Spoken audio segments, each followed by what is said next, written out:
Et en Espagne, c'est la crise qui a fait descendre les habitants dans la rue pendant des mois, vous vous souvenez.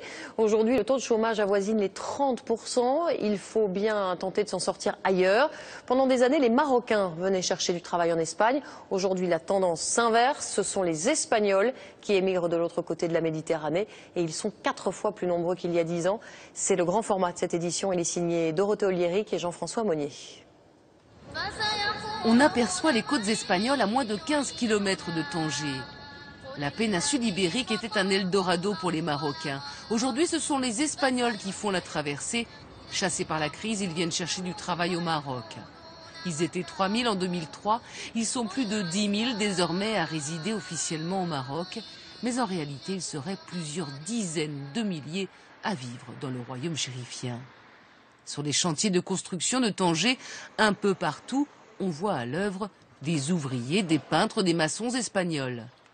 Martín Sierra a laissé en Corogne, femme et enfants, il y a 3 mois, une question de survie. Je suis venu pour trouver du travail. En Espagne, la situation est très mauvaise. Il n'y a rien. Vous auriez pensé venir ici? Jamais. Pour des vacances, oui. Mais pas pour du travail. Avant, moi je rêvais d'aller travailler en Espagne. Mais il n'y a plus de boulot là-bas. C'est chacun son tour. Avant la crise, les Espagnols résidant au Maroc étaient essentiellement des enseignants, des diplomates ou des hommes d'affaires. Mais le taux de chômage de près de 30% en Espagne et de 55% chez les jeunes a changé la donne. Massimo, lui, est diplômé d'architecture. Il a trouvé ici un emploi bien rémunéré, mais il constate l'arrivée d'immigrés d'un nouveau genre. Avant, les Espagnols arrivaient ici en terrain conquis. Ils étaient convaincus qu'ils pouvaient s'acheter le Maroc. Et maintenant, ils viennent ici pour demander de l'aide et acceptent de travailler pour le même salaire que les Marocains. À 1 heure de route de Tanger, la ville de Tétouan. L'été, la région est prise d'assaut par les touristes. Mais pour l'heure, la station balnéaire de Martil est juste balayée par les vents. C'est cette petite bourgade qu'a choisi Salvador. Ce ferronnier espagnol a passé ses dernières années à Malaga sans l'ombre d'un job. Il lui reste une dizaine d'années avant l'âge de la retraite. Rester en Espagne pour vivre chez mes parents comme quand j'étais enfant,